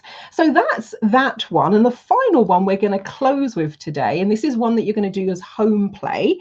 So I'm just going to tell you what that particular one says. This is a letter to yourself. So it says, write a letter to your past self, offering compassion and appreciation for the challenges your past self, faced, and then acknowledge your growth and resilience in overcoming difficult experiences, because you are still here. God, I can hear Elton John, I'm still standing, because you are still here, you are still standing. So this letter to yourself, really, that whole thing, if your past self could be a younger version of you, you will decide what form that past self takes. But if you were offering compassion and appreciation, really almost like bearing witness to what it is your past self has potentially been through, holding the space for that, really appreciating everything, and then you look at that and you say, now there's now I could just saw a flash of Kate Winslet. She's an actress, actually, depending on where you are in the world. I was going to say she's an English actress, but she actually does a lot in the United States. So one of my favorite Christmas movies, which immediately brings a smile to my face, I've watched this movie, I swear to God, about 20 times, but Christmas comes around, it's like, it'd be rude not to. It's called The Holiday, Jude Law, but Kate Winslet is one of the main people in that movie, and she does a house swap with Cameron Diaz. Jack Black is in it as well, so they're the four main actors in it. I love that movie. Oh my God, I so love that movie, and that's a good anchor for me. But in Kate Winslet's case, she was told at drama school, etc., that she would never be a mainstream A-list actress because she was too fat. And when she won her Oscar, I think the Oscar was for Titanic, her and Leonardo DiCaprio. She does this thing, she's got the Oscar and she relays this story, and then she goes, look at me now, look at me now. So actually, hold on one sec.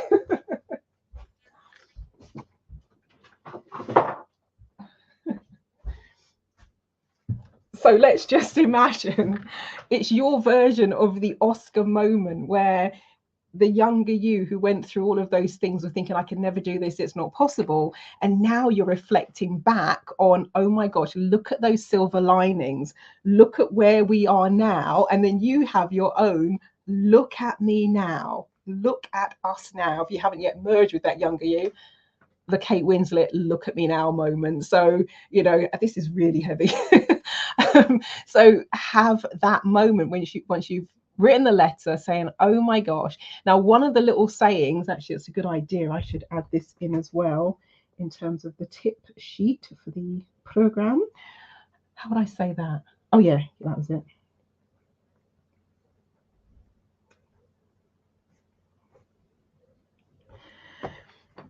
You've written the letter, you maybe look at some of the negative things, but one of the first things you can say to yourself is, that was then, this is now. So a version of the look at me now version is, okay, that was then, but look at where I am, look at where you are now, and just kind of have a moment with regards to that. So that's that bit of home play exercise. Now you've got the full work, well, not the full, but you've got several other pages to go. So you've got some tips about how to embrace nerves and anxiety. So a couple of more pieces there. There's a piece on media analysis, really interesting to go through those exercises. Also, there's a piece on mindful acceptance. Mindfulness, meditation, that's a nice reflective exercise.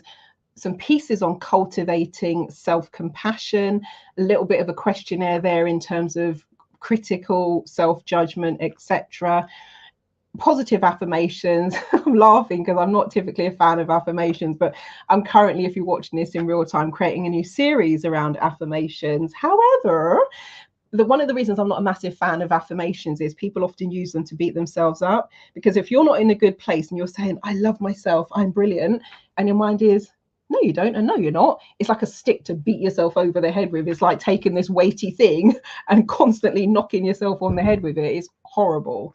So the program I'm putting together is we neutralize the flip side of the affirmation. So I'm not good enough, for example, so that when you come to say the affirmation, you're in a completely different place and space, and you're in the place where you have the capacity to hear it, accept it, even hold it, and then integrate it and absorb it and be it. However, there is a piece on positive affirmations here, but it will be a nice accompaniment with the new program. And what I'll do is there's going to be an audio exercise on power affirmations. If you have the VIP upgrade, that will be in there as a bonus. And then there's self-compassion practice that's in this handout that you'll be getting. And what else we got?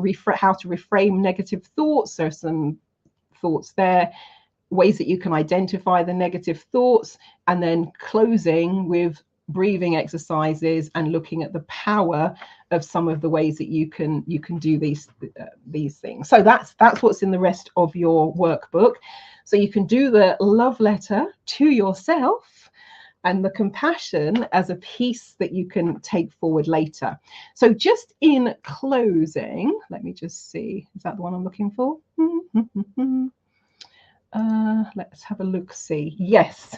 So that's just the beginnings. Oh, hold on, my Q&A light is on. Brilliant, fabulous. And also brilliant, thank you. So those who are saying yes, the examples are helpful. Wonderful, delighted to hear that, because I could just go, right, here's the workbook, get on with it. However, I thought it'd be a good idea to bring it to life in a different way. So just kind of in closing, a couple of little things. And I think we will also just do a quick round of Huna to close this out as well. So a few little things that we have a look at. So for those I haven't met before, in a nutshell, in about a minute and a half, my name is Marilyn Devonish. I'm a coach and therapist. I do a range of different things. I was studying to be a chartered accountant, but very quiet and very shy, terrified of public speaking, as I said earlier. Ended up on a personal development course, not because I signed up for it consciously. I actually thought I'd signed up for a communication skills course. And it wasn't until I got the joining instructions where it talked about NLP, hypnosis, timeline therapy, Huna, blah, blah, blah, that I realized what I'd done. And I actually tried to get a refund. But and that was because I was like, I'm not in a good place. I'm suicidal. Just split up with my long-term partner. This is not a good time for me. I've embarked on this career. Don't know if I can do it. Am I good enough? La la la. So I had a lot of things going on. And it was one of those, well, put your money where your mouth is moments. Then you're telling me that all this stuff is amazing. It can change and transform your life. Let's do it. I'm going to prove to you that it's rubbish. Get my money back. I'm out of here. No harm, no foul. And the rest, as they say, is history. So not only did I complete that, I went on to become a practitioner of NLP, hypnosis, timeline therapy, also a master practitioner and a trainer in those three modalities as well. As much as I was skeptical about Huna in the beginning, ended up going out to Hawaii to study Huna. So went out for the first time in 2005 and then went out to do level 2 in 2009. And because this was all in October 2000 that I did that training, since that time, I've added about 20 different modalities to what I do. So photo reading, of course, is right up there because I was diagnosed with what was thought to be early onset Alzheimer's in my 20s. So I became a photo reading instructor in March 2002. Things like EFT, DNA theta healing, past life regression, future life progression, tarot, access consciousness, access bars, OTH, energetic NLP, soul plan reading. I'm also now a soul plan trainer. So if you want to know about, what your soul purpose is, your soul's calling, check that out. It's all done online. Archetypal profiling, archetypal branding. I'm also a corporate trainer and all that sort of stuff. And when I talk about those silver linings, these are the silver linings that came from that. If we talk about it in terms of archetypal, the archetypal journey, that's the dark night of the soul. And having to, you hear the call, do you have the courage to step over the threshold and take the mantle and go on that journey, which, typically is 8 stages. You may have heard of it in terms of the hero's journey, Joseph Campbell. The version that I do was based on the work of Carl Jung. And the archetypes pretty much underpin any of the psychometric tests that you might sit and do in a corporate organization. They're based on the work of Jung's archetypes, which is what we use in the archetypal profiling. I've also been a freelance writer, so write for newspapers and magazines. I've been doing that since 2003.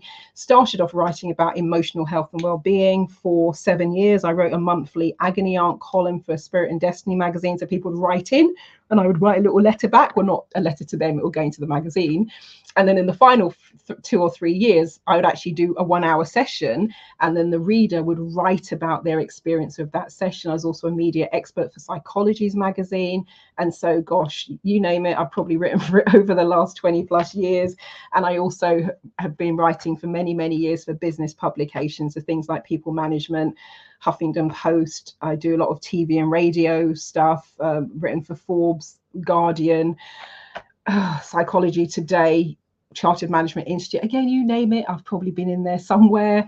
And just in the space of, when I finally started doing a spreadsheet, in the space of 1 year, I wrote over 100 articles or, you know, TV appearances, radio, etc.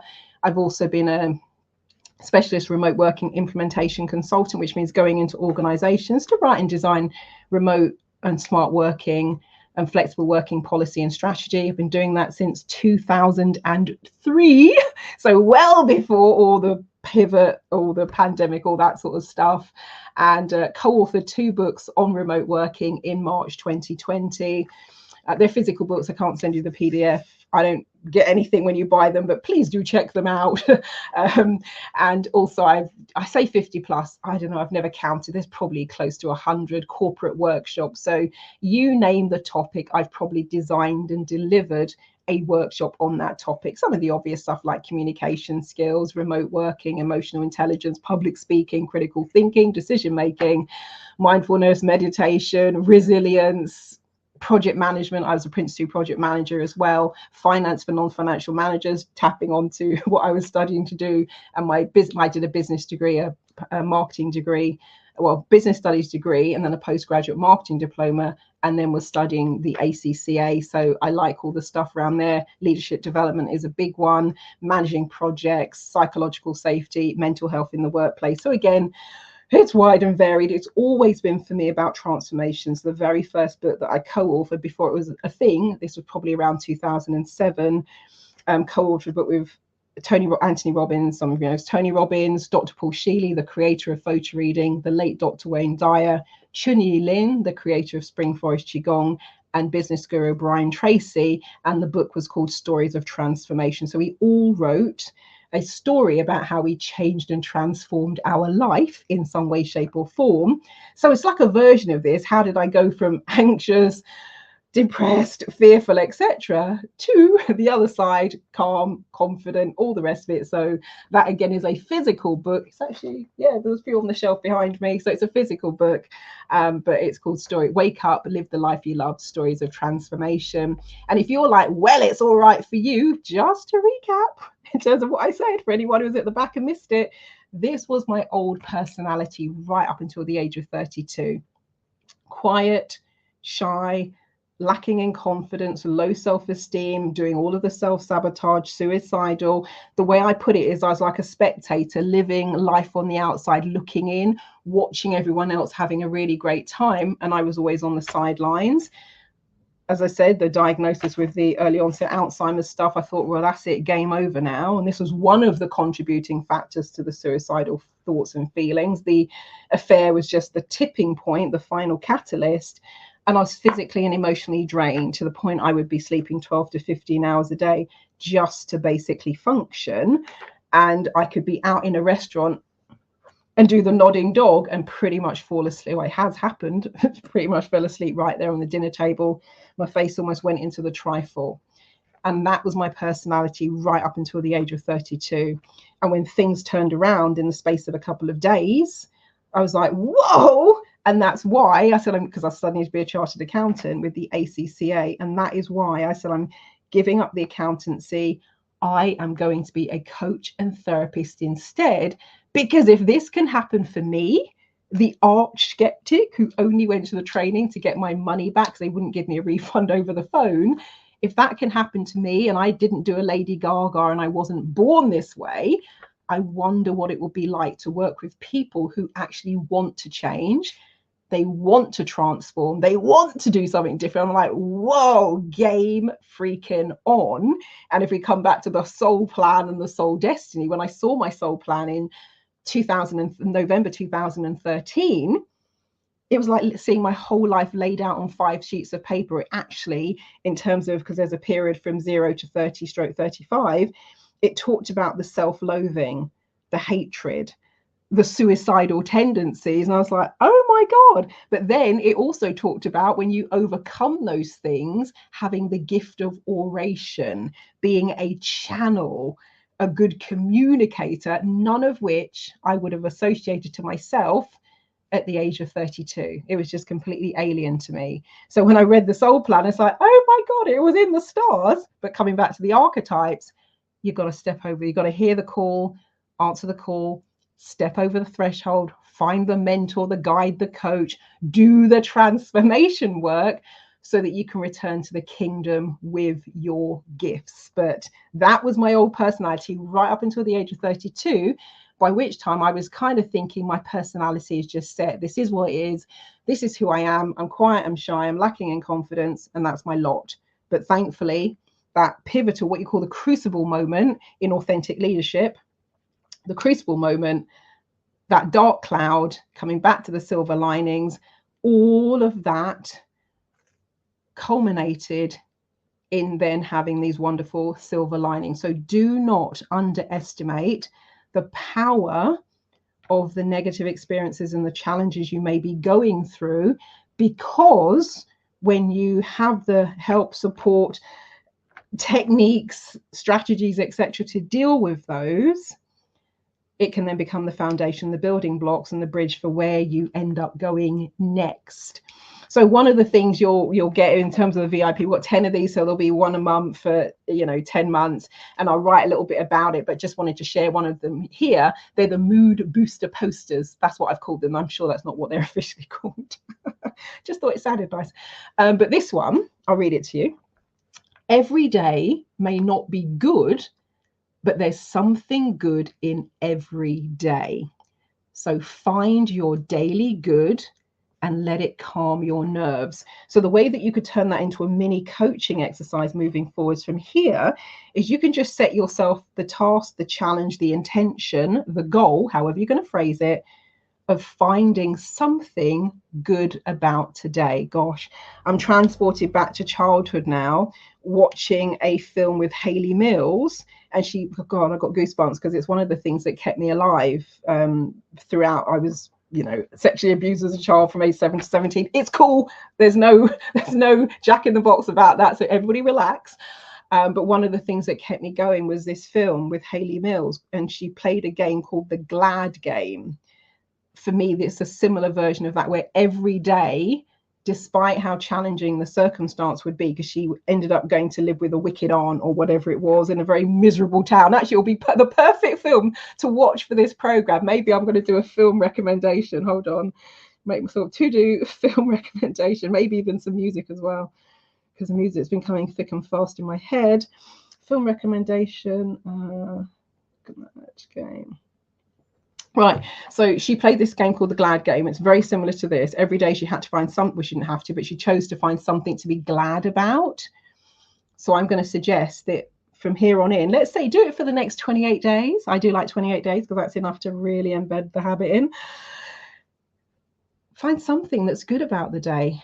And you might set the intention in the morning. And then at the end of the day, as you do a top and tailing, just ask yourself, do a retrospective and say, what was good about today? And if you get to the point, you're like, where's my good stuff for today? See what you can engineer that you can make good about the day. So, that's my invitation as you move forward, one of the little things that you can do. And in terms of next steps, there is a whole Calm Confidence program. You can just do the workbook, and I'll show you how to get hold of that in a minute. You can do the workbook plus come to the live webinar. In terms of where we are at today, I was thinking it was going to be a half day webinar. I'm like, no, this is totally a one-day webinar. So you can come to the one-day webinar. I priced it as a half day. So, but I'll leave it for now, given that price is out in the public domain. But it will be a one-day workshop online using this same format. There's a VIP package, we get all of the above, but then there's a narrated Calm Confidence flip book. So the whole 52-page flip book, I've added the additional narration to that in the same way I've been adding some examples here. The narration helps bring the ideas to life. There are the guided bonus meditations, so they're on the mobile audio app. I'm designing them to go with the exercises, but also there'll be things that I think of. I go, oh, that'll be helpful, like the anchoring piece, for example. So they all get uploaded to the audio app that already exists. There's the 12-month online transformation program. Some of you are doing that already. There's a series of mood booster posters. So every month for 10 months, 10 of the 12 months, you will get the mood boost, and I'll add some additional things to it. Maybe now I'm thinking like the music references, like the film references, to bring it to life in a different way. So all of that is included if you kind of wanted to do the upgrade. Now, in terms of pricing, for those of you who are here on this webinar, there is a couple of things you can do. You can save 20% off the workbook, or the workbook plus the webinar, and use the code LiveWebinar20. What I will do is I will put the link.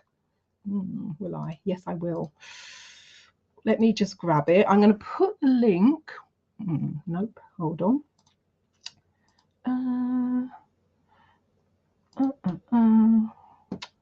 That's the one. So I'm going to put the link for,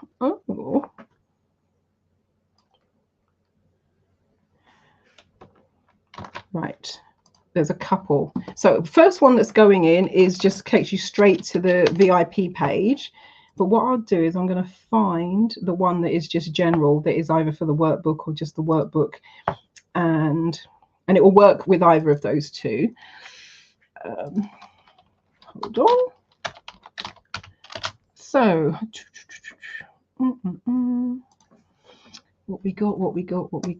Calm Confidence.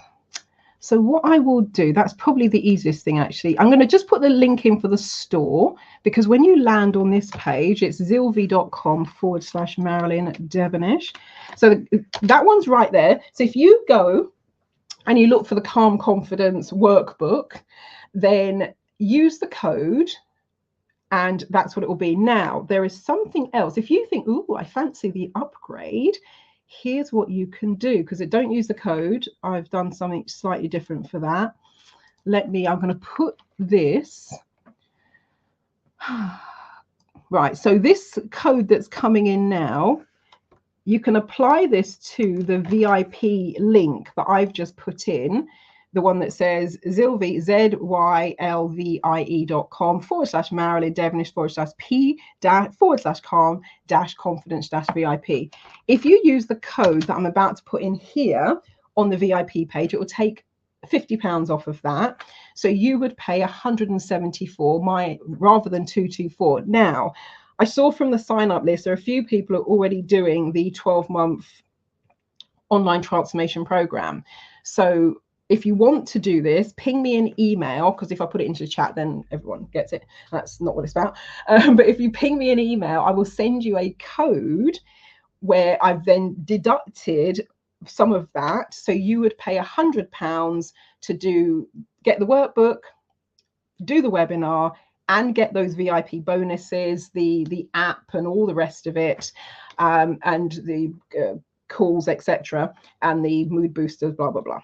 So if it was on the previous page, it will be £100 for you to do it rather than 224. But that's for people who have and are going through the 12-month transformation program, because that's included in this bundle. What's also included is a 28-day money breakthrough program as well, which is also included in that transformation bundle. So rather than having you kind of pay twice for something you've already got as part of that package, if you want to do the workshop and get the workbook and have those extras, it will just be £100 for those of you who are going through the 12-month program. Hopefully that makes sense. If not, ping me an email, but that's what it is. So if you want to do the full caboodle, for those of you who are here on the webinar, generally it's 174 instead of 224.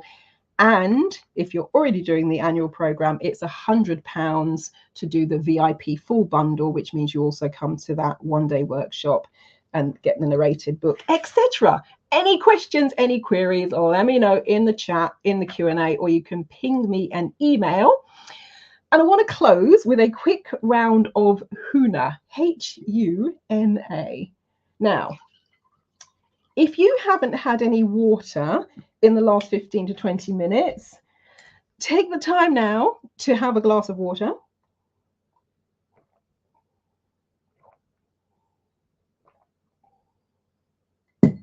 Hold on, one sec, the Q&A light's on.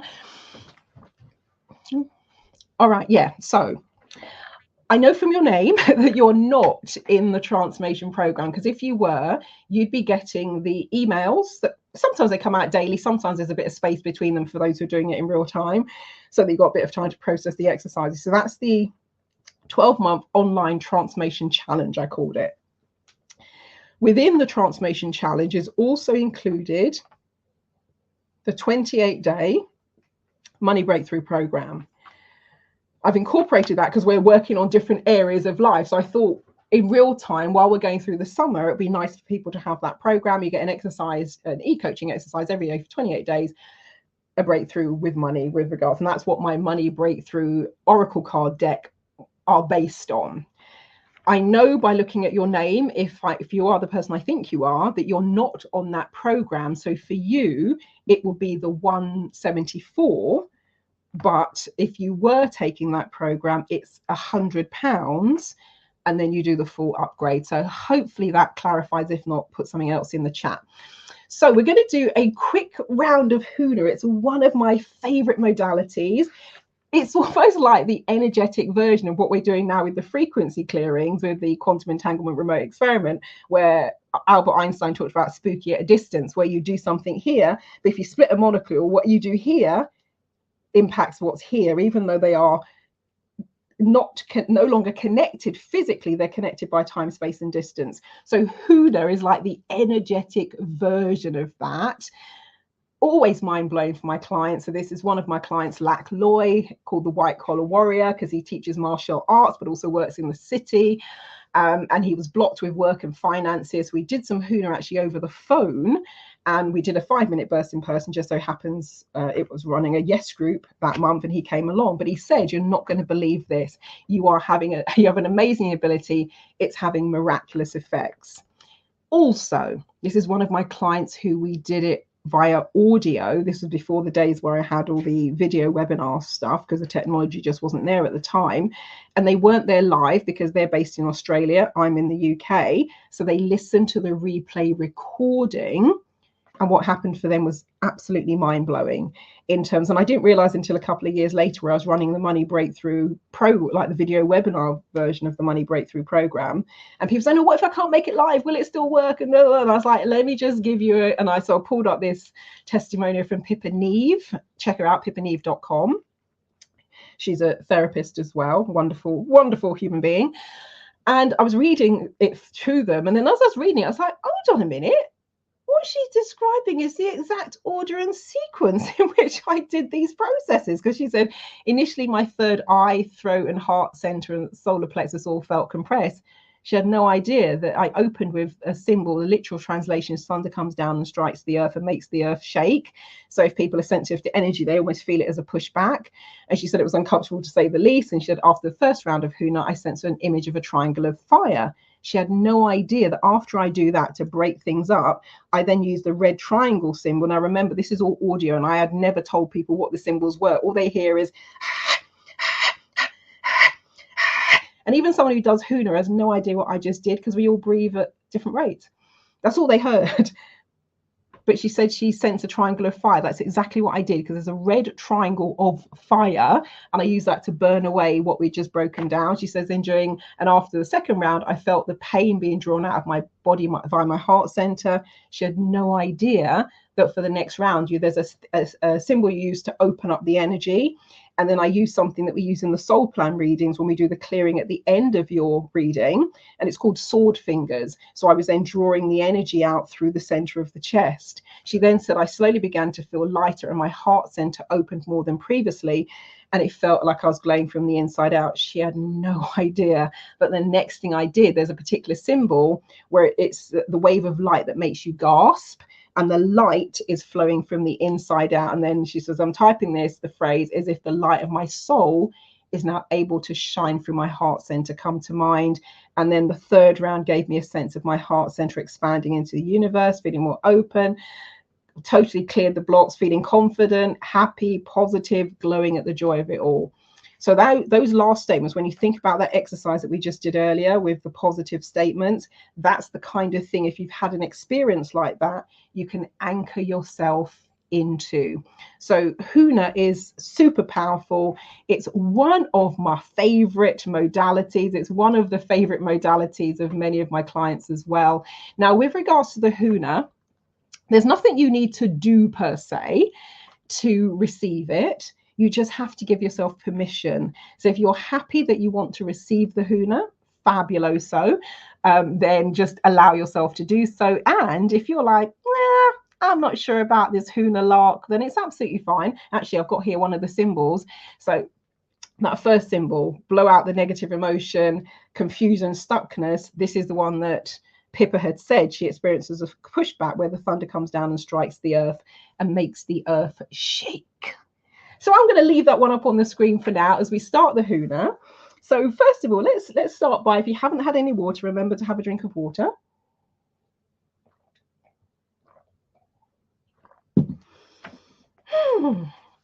Take a deep breath in and gently exhale.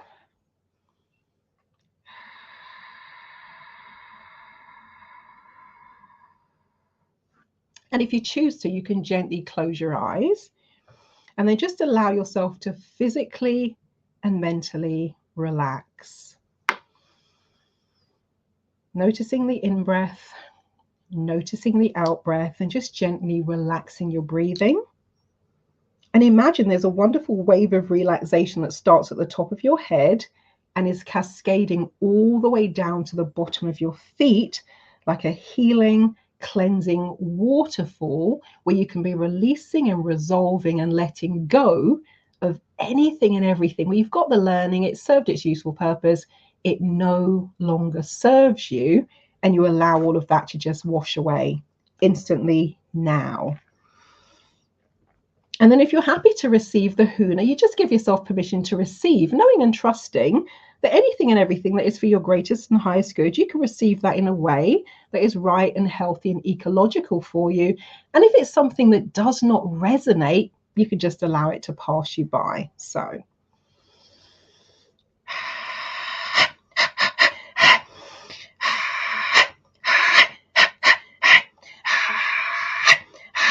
actually, let me bring that up on the screen so you have a bigger view of that symbol.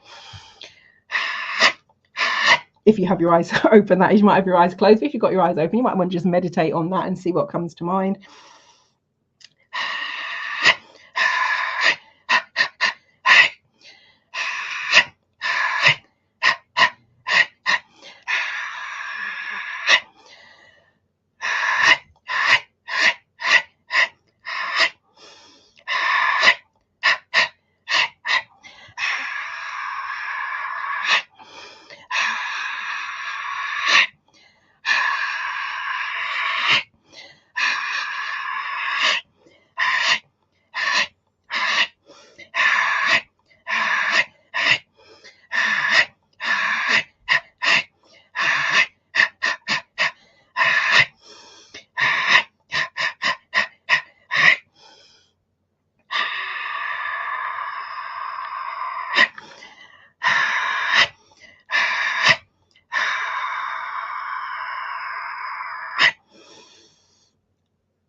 And then you can just take a deep breath in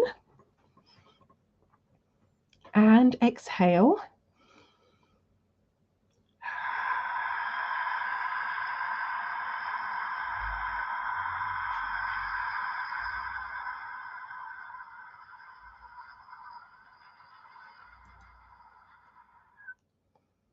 And if you've had your eyes closed, you can now gently open your eyes.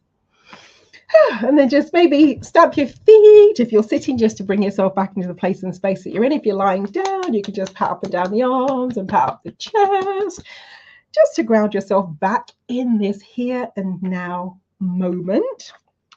If you have any final questions or queries, put them in the chat, put them in the Q&A, and I will very quickly answer those. And I really just want to say thank you, thank you, thank you. Thank you for those of you who are able to make it here live.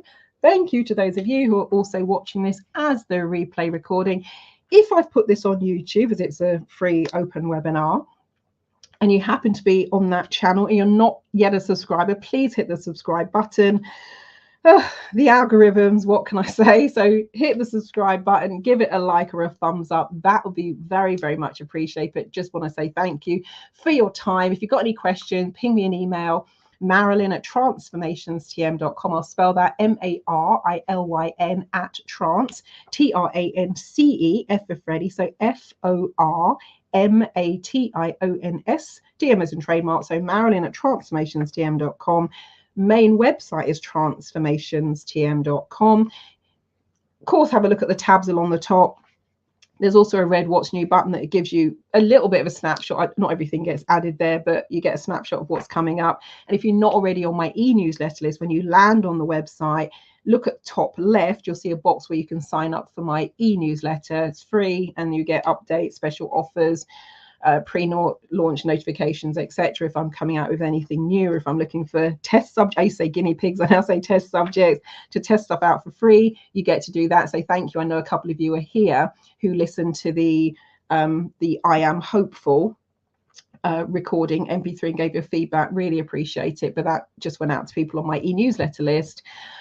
Social media / Marilyn Devonish, surname is Devonish, except for Instagram, where it's the Neuro Success Coach. So keep in touch, keep me posted, and notice what you notice with the first of the exercises that we've done here today. And for those of you who are here live, as you work your way through the rest of the workbook, because there are a lot of exercises up until page 17, so there's plenty to keep you going. What I would say in terms of the noticing what you notice and that energy of expectation, expect great results, be okay with what happens next, enjoy the process of change and transformation, pay attention to those intuitive nudges. Remember, not everything is happening above the surface. There can be things beneath the surface or internally neurologically that you're not yet aware of, but you might find that a situation that previously you would have been, oh my God, suddenly you're much calmer, for example. And every single time you notice what I call those green shoots, celebrate it. Give yourself a high five, pat on the back, do the happy dance, because neurologically you're signaling more of the same thank you, more of the same thank you. It may be an unfolding. Everything doesn't have to happen at once, although it will when we do the full one-day workshop. And really notice what you notice. This is something I've been saying. This is one of the I put this in both of the decks, the coaching oracle card deck and the money breakthrough deck. And it says here, one of the things I've been saying to my coaching clients since the year 2000 is notice what you notice, because this particular phrase heightens your awareness, heightens your curiosity, and it seems to almost open a bit of a door and a portal to what Jung called the collective consciousness. My version of that is that it's like a stream that runs above our head, and when you're open to it, things will either come down or you can draw them down. So just having that sense of openness is absolutely key and vital. So yeah, thank you all. Hold on, one question. Okay, so the question is, when does this start? I haven't set a date yet. So for the people who've already signed up for the Calm Confidence program, I will be emailing them because I said, I'm not sure how long it's going to be and blah, blah. I said, it's probably going to be half a day. So I sent them out, excuse me, a few sort of provisional days. But what I'm going to be doing with those of you who have signed up, you'll get an email. It will have a list of dates in it. And I'll just say, let me know which of those dates you are free. And then I will do my best to choose a date that everyone can do so that you can all arrive. So I haven't got a date for you as yet, but when the date is set with those who have already signed up, that's when the dates go public. So I'll send those out on my e-newsletter list. Keep an eye on social media, but people are letting me know that with stuff that I put out, particularly about events and what's happening, it can be 10 to 12 days before it shows up on their feed, by which time sometimes they've missed the event. So I can't give you a date at the moment, but if you're somebody who's signing up, you'll get the email and then I'll collate everything that we've got and we'll choose a date from there. Now, when it was a half day, I was going to run that as the one I was running as a weekday. I know that with full days, people tend to prefer weekends. And of course, yes, sorry. And the next question, will there be a replay recording? Yes, absolutely. You'll get a replay recording. And hold on. Thank you. No, you are most welcome. Thank you. And thank you so much. I'm really delighted that you were able to join me. Hold on, me Q&A. Thank you. No, you're most welcome. Thank you. Thank you. Thank you. And thank you also to those of you who are watching this as a recording and have taken the time. But enjoy the rest of your morning, your afternoon, or your evening, depending on where you are in the world. I hope you found that useful, and I really look forward to working with those of you who will join me for the one-day workshop where we go through the entire workbook and also some of those additional processes. So I'll definitely include some Huna, probably do some access consciousness. I will most likely, really, as I'm kind of thinking about it now, having been through this, I think we'll do a timeline therapy piece as well. Might do the timeline therapy will be a version of like past life regression, but clearing ancestry, clearing genealogy, and all of that will be in the full workshop. So we're not just talking about these things and theorizing about and writing about it. It's like, yeah, and what are we going to do about it? So all of that will be included. But thank you all. And I look forward to seeing you, if not on this program, on a future workshop. And if you know someone who could benefit from any of this, feel free to share. Catch you later.